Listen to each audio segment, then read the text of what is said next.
এভাবেই প্রতিদিন 50 থেকে 60 জনের ইফতারি বিতরণ করা হচ্ছে। প্রতি রমজানে অনেক কিছু করে থাকে, কিন্তু এবার শারীরিক অসুস্থতার জন্য বেশি কিছু করতে পারতেছি না। এজন্য শুকনো ফলমূল দিয়ে বেশি ইফতারি দিয়ে আসছি, তবে খাবারও দিব ইনশাল্লাহ। আসসালামু আলাইকুম প্রিয় ভাই বোনেরা, কেমন আছেন সবাই?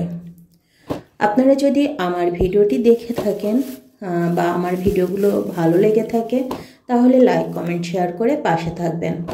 আপনারা তো অন্যের ভিডিও লাইক কমেন্ট শেয়ার করে তাদেরকে এগিয়ে নিতে সহযোগিতা করেন। আমি যদি আমার পেজ থেকে বা আমার ইউটিউব চ্যানেল থেকে কখনো আর্ন করতে পারি, তাহলে আমি এমন কাজ আরও বেশি করে করব। এখনও বন্ধু বান্ধবের সহযোগিতায় করছি, ইনশাল্লাহ আগামী দিনেও বন্ধু বান্ধব যদি নিজে ইচ্ছায় আমাকে বলে অবশ্যই করব। আমি নিজেও কিছু করি, খুব সামান্য, সেটা আমার হাজব্যান্ড দেয়। যতটুকু দেয় আলহামদুলিল্লাহ, রোজায় চেষ্টা করি মানুষের পাশে থাকার। আসলে দান কখনো মানুষকে গরিব করে না, দান আল্লাহর খাতায় তোলা থাকে। আর মানুষের ভালোবেসে একক্ত খাবার, একটু কাপড় চোপড়, ওদের মুখের একটু হাসি আমার খুব ভালো লাগে। আর আমি ইফতারি দিয়ে সবার চেহারা বা সবার ভিডিও আমি সামনে আনি না।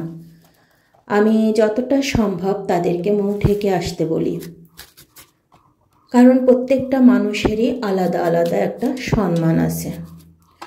হ্যাঁ, গরিব যারা, তাদেরকে ভিডিওর সামনে নিয়ে আসে, নিজেদের আড়াল করে রাখে। ইনশাল্লাহ আগামী দিনে আমি সামনে আসবো, তাদেরকে আড়াল করে রাখবো। আমি চেষ্টা করি যাদেরকে না দেখানো যায়, মহিলা মানুষ, তাদেরকে দেখায় না। কিন্তু এই পাড়াটায় আমি কিছু মহিলাদের দেখিয়েছি, কিছু ছেলেপেলের দেখিয়েছি। এই পাড়াটায় ম্যাক্সিমাম 200 প্যাকেট নিয়ে গেলে তারপরে কিন্তু এই পাড়াটা ক্যাপচার করা যায়।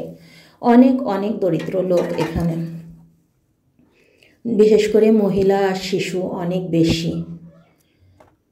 সব সময় এই পাড়াতে আমার যাতায়াত ছিল আগে, এখন একটু কম যাওয়া হয়, কারণ এদেরকে দেখলে আমার খুব কষ্ট লাগে। আমি অনেকেরই আহ্বান করি এই পাড়াটাতে যেতে, দেখতে তাদের জীবনযাপন।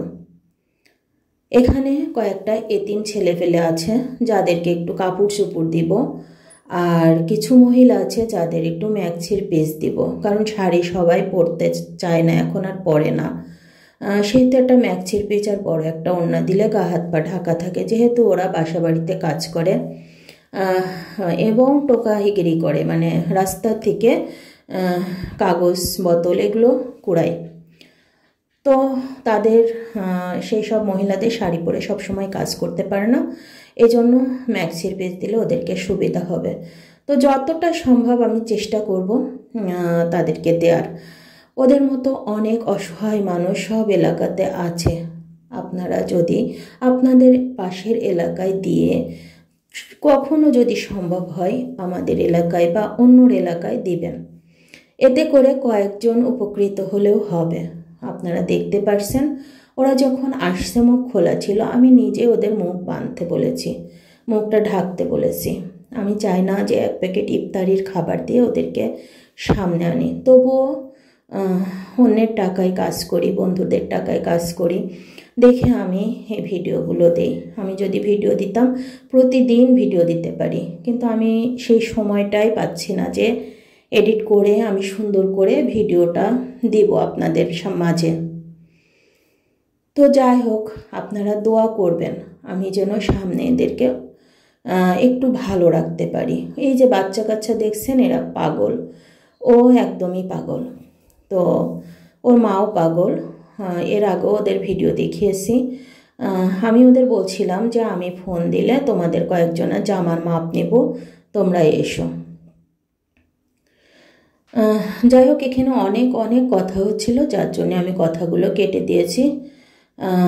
আপনারা যদি কখনো সম্ভব হয়, ঝিনাইদহের বেশিরভাগ ঝিনাইদহে অনেক মানবিক লোক আছেন, তারা এই পাড়তে যেন যে এদেরকে একটু সামান্য কিছু হলেও দিয়ে আসেন।